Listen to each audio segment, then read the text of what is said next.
Hey everybody, it's Gina Duke. Welcome to my prayer closet, which is my structured prayer journal that's found in my book, Organizing Your Prayer Closet, A New and Life-Changing Way by Gina Duke.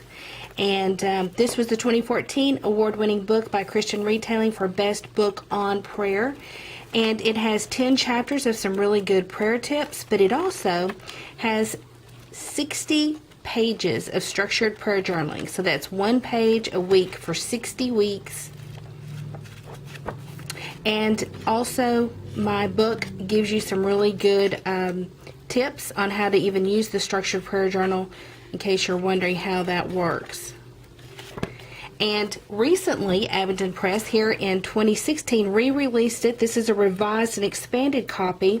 Again, it includes the structured prayer journal, and it is available on Amazon. Both books are available on Amazon, and you can probably get them at Lifeway, Barnes & Noble, any big bookstore. It would be available and online.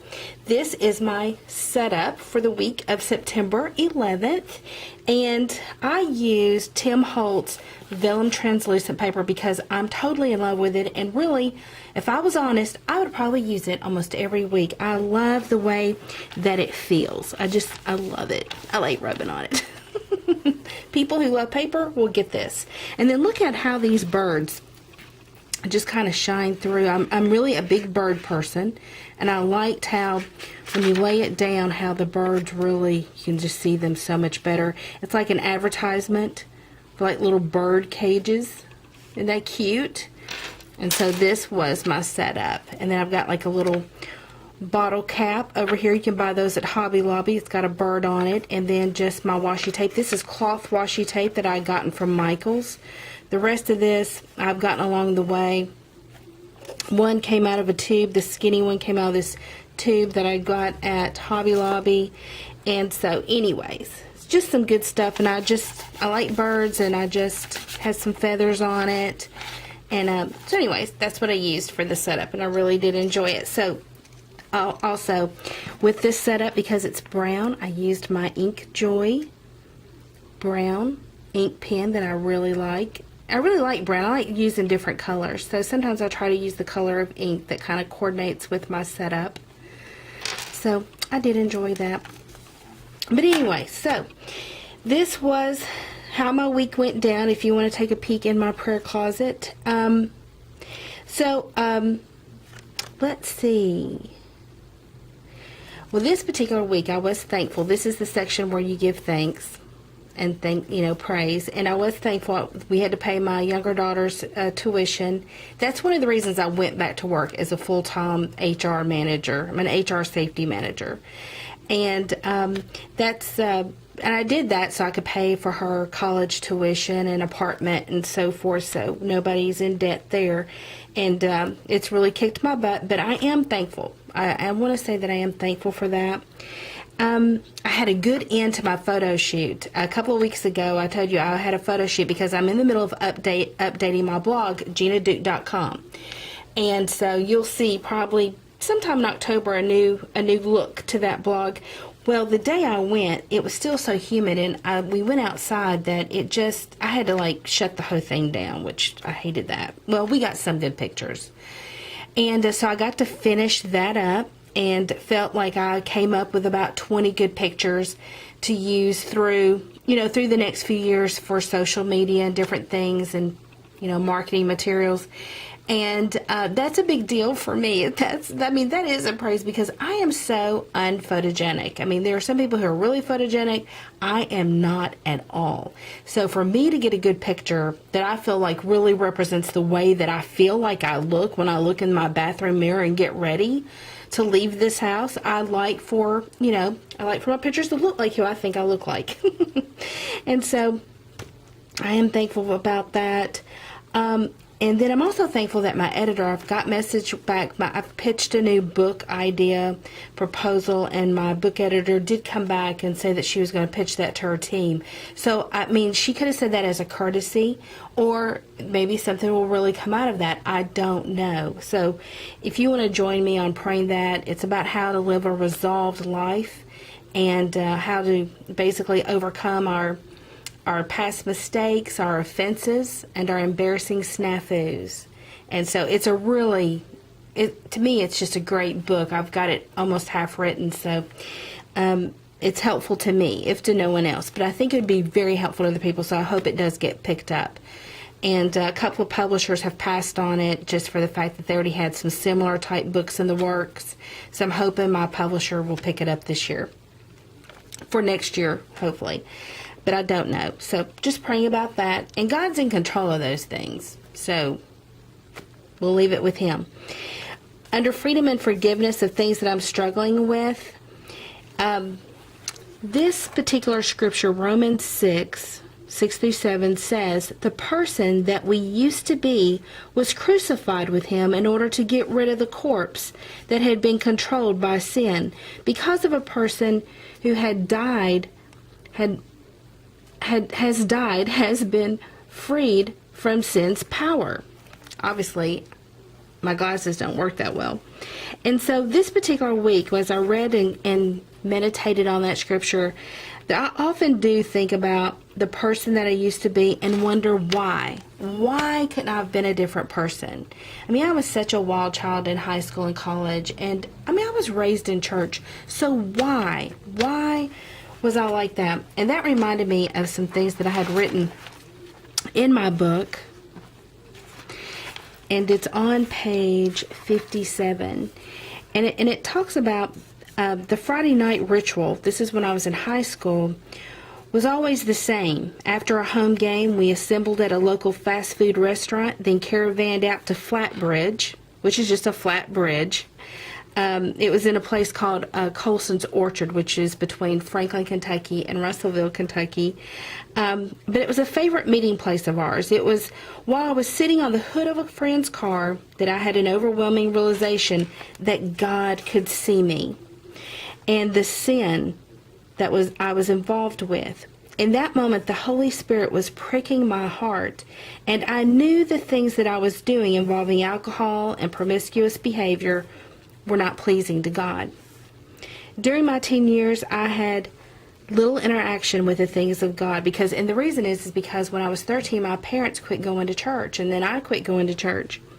So when I was 17, God tried to get my attention that Friday night at Flatbridge, and I said to Him, God, I will serve You when I get older, when I am married, with kids, maybe when I'm about 30 years old and bored out of my mind, I will serve You.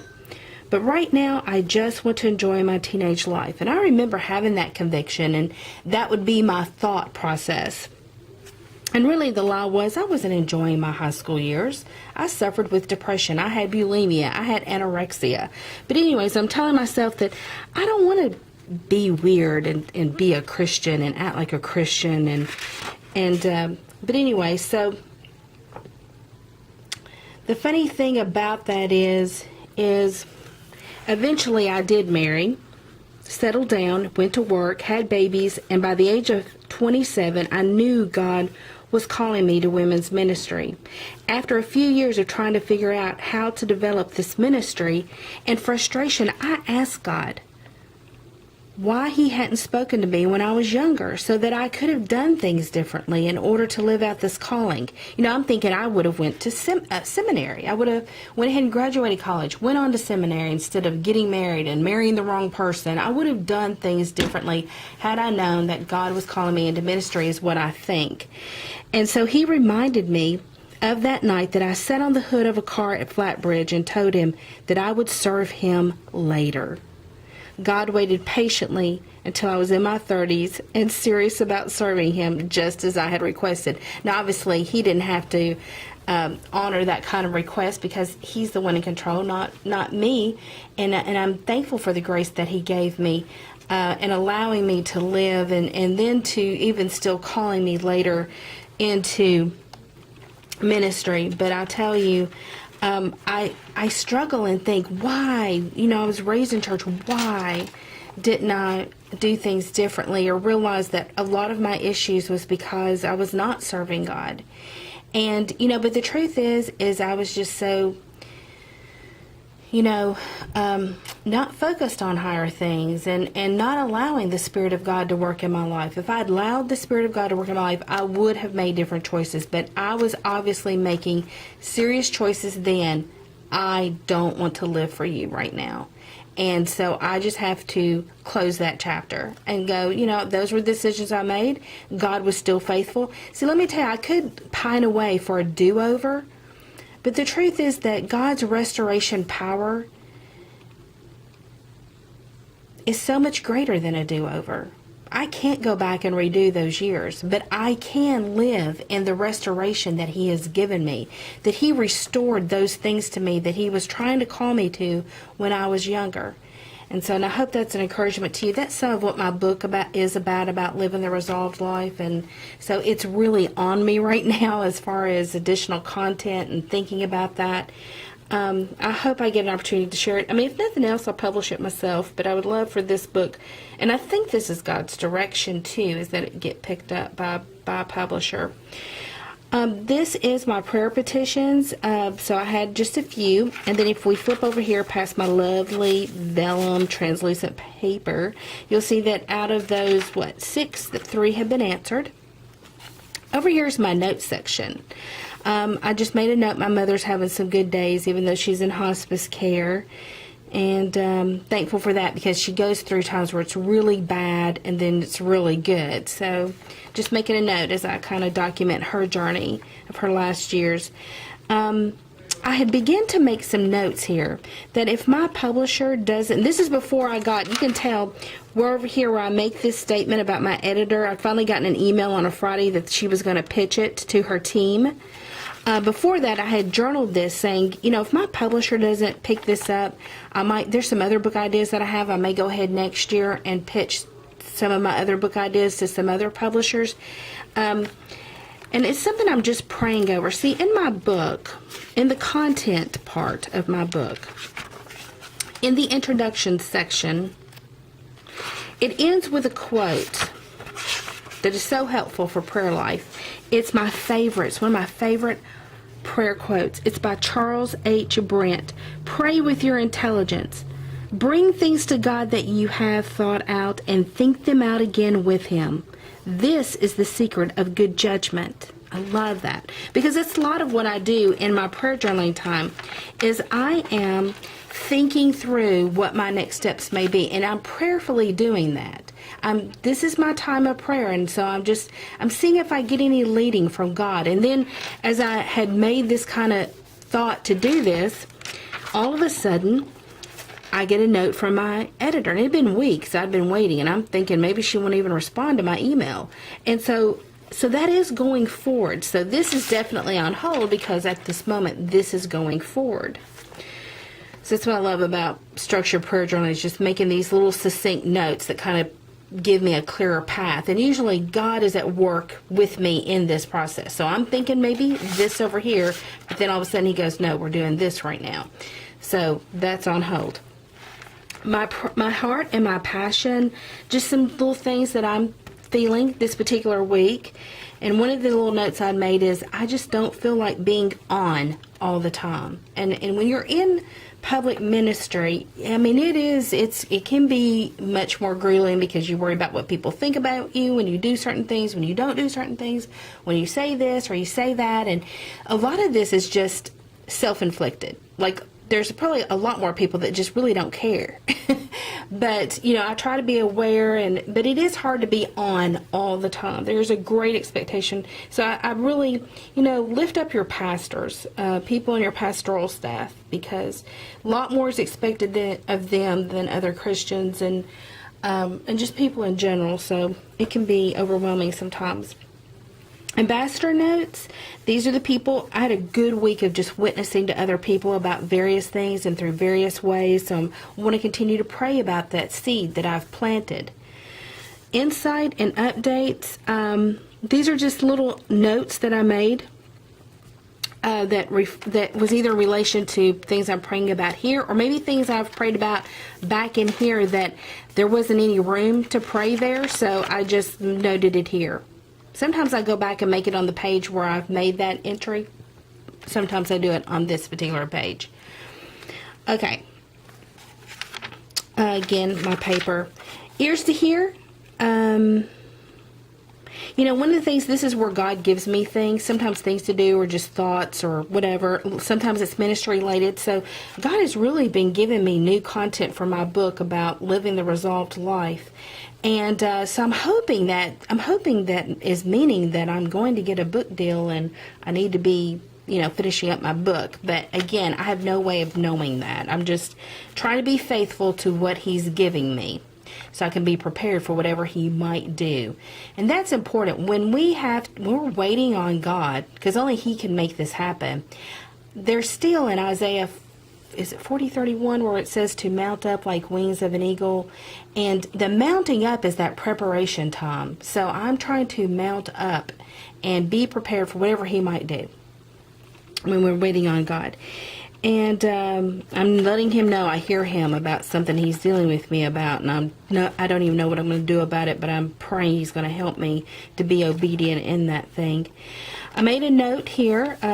Pastor Pete at a large church in Nashville resigned, and basically what he said was, I'm broken, I'm tired, and you know, I can really relate to that. I've been there in this past, you know, year and a half with my mother in hospice and going back to work and trying to maintain everything. So I'm praying for him, and it broke my heart as it did many others.